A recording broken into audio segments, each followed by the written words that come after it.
Bursa saham masih saja bergerak lemah. Uang investor asing masih mengalir keluar. Apa saja faktor yang harus kita waspadai?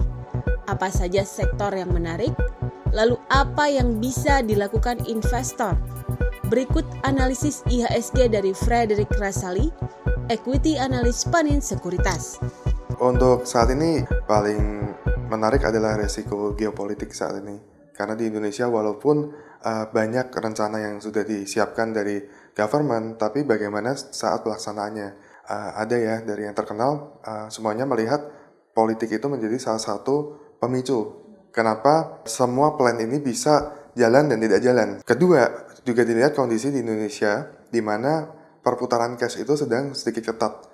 Kita bisa lihat dari beberapa bank mencoba untuk mendanai proyek-proyek infrastruktur, tetapi untuk pemberian dana ke perusahaan-perusahaan yang size-nya menengah, itu justru mulai menurun. Artinya di sini ada sedikit problem dengan cash. Nah, yang ketiga juga dari masalah konsumsi. Ini yang perlu diperhatikan, bagaimana kalau konsumsi di Indonesia belum meningkat. Karena konsumsi ini kan menjadi poros dalam GDP kita. Nah, kita lihat properti itu sudah turun cukup signifikan. The opportunity, maybe not in this year, tapi kalau kita lihat untuk kedepannya, properti kondisinya saat ini oversupply. Harga-harga dari properti yang baru itu tendensinya lebih rendah dibanding harga properti yang lama. Ini kan menunjukkan bahwa secara fundamental masih suffering, sehingga PE rasio dari beberapa perusahaan tersebut akan stay constant.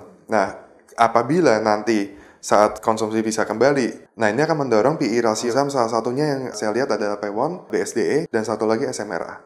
Kedua itu yang terlihat dari konsumsi. Konsumsi untuk menengah bawah itu masih belum pulih. Karena kalau kita lihat di tahun 2015-2016, baru ada pemulihan di awal 2017 ini. Saham-saham yang menarik saat ini adalah LPPF, itu adalah S-Hardware, karena targetnya adalah konsumen menengah atas. Sedangkan konsumen menengah bawah, salah satunya adalah RALS. Setelah itu MPPA juga kita bisa lihat, karena Hypermart posisinya ada di banyak tempat.